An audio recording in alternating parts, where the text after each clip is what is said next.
ലോക ഫുട്ബോൾ കണ്ടതിൽ വെച്ച് തന്നെ ഏറ്റവും മനോഹരമായ തിരിച്ചുവരവിനാണ് ഇന്നലെ രാത്രി ഫുട്ബോൾ ലോകം സാക്ഷിയായത്. അർജന്റീന മത്സരത്തിൽ 3-2 എന്ന സ്കോറിന് ഈജിപ്തിനെതിരെ വമ്പൻ തിരിച്ചുവരവാണ് നടത്തിയത്. ഒരു ഫുട്ബോൾ ആരാധകനും വിശ്വസിക്കാനാകാത്ത വിധത്തിലുള്ള തിരിച്ചുവരവ്. പെനാൽറ്റി പായായപ്പോൾ എഴുതി തള്ളിയവരെ കൊണ്ട് തന്നെ മറുപടി പറയിച്ച് ലിയണൽ മെസ്സിയാണ് മത്സരത്തിലേക്ക് അർജന്റീനയെ തിരികെ കൊണ്ടുവന്നത്. മത്സരത്തിൻ്റെ 78 മിനിറ്റ് വരെ അർജന്റീന 2 ഗോളുകൾക്ക് പിന്നിലായിരുന്നു. മത്സരത്തിന്റെ 79-ാം മിനിറ്റിൽ മെസ്സിയുടെ അസിസ്റ്റിലൂടെ ക്യൂട്ടി റൊമേറോ അർജന്റീനയ്ക്കായി ഗോൾ നേടുന്നു. മത്സരത്തിന്റെ 83-ാം മിനിറ്റിൽ പിറന്ന ഗോളാണ് കളിയുടെ ഗതി തന്നെ മാറ്റിമറിച്ചത്. ബോക്സിൽ നിന്നും കൂട്ടപ്പൊരിച്ചിലിനൊടുവിൽ പന്ത് സ്വീകരിച്ച ലിയണൽ മെസ്സി ഒരു തകർപ്പൻ വെടിച്ചില് ഷോട്ടോടെ ഗോൾ വല ചലിപ്പിക്കുകയായിരുന്നു.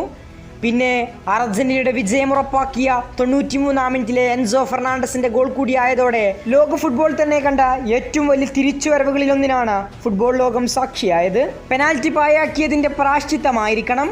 ലിയണൽ മെസ്സിയുടെ ബൂട്ടിൽ നിന്നും 5 മിനിറ്റിനിടെ ലോകം കണ്ടത് ഞെട്ടിപ്പിക്കുന്ന കാര്യങ്ങളായിരുന്നു. മത്സരത്തിൽ 83-ാം മിനിറ്റിൽ ലിയണൽ മെസ്സി സമനില ഗോൾ നേടുമ്പോൾ ഡെഗൌട്ടിലിരിക്കുന്ന അർജന്റീൻ പരിശീലകൻ സ്കലോണിയുടെ റിയാക്ഷനും ഇമോഷനുമാണ് ഫുട്ബോൾ ലോകം ഇപ്പോൾ വൈറലാകുന്നത്. കൂട്ടപ്പൊരിച്ചിലിനൊടുവിൽ പന്ത് ലിയണൽ മെസ്സിയിലേക്ക്. ഹൂലിയൻ മെസ്സിക്ക് കൈമാറുമ്പോൾ മെസ്സിയുടെ ഇടംകാലൻ ഷോട്ട് ഗോൾ വലയിൽ പതിക്കുമ്പോൾ ഒരു ചെറിയ പിഞ്ചു കുഞ്ഞിനെ പോലെ ആർത്തുല്ലസിക്കുകയായിരുന്നു ലിയണൽ സ്കലോണി. ഡഗൌട്ടിലുണ്ടായിരുന്ന എല്ലാവരും എങ്ങനെ ആഘോഷിക്കണമെന്നറിയാതെ എന്തു ചെയ്യണമെന്നറിയാതെ അലഞ്ഞു നടക്കുന്നു. സ്കലോണിക്ക് പോലും വിശ്വസിക്കാനാവാത്ത നിമിഷമായിരുന്നു അവിടെ പിറന്നത്. സ്കലോണി ഒരു കുഞ്ഞിനെ പോലെ ആഘോഷിക്കുകയായിരുന്നു. അർജന്റീന ആരാധകരുടെ വിശ്വാസമാണ് സ്കലോണി എന്ന ആശാൻ.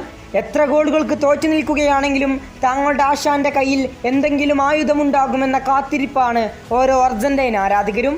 പ്രതീക്ഷിച്ചത് തന്നെ സംഭവിച്ചു.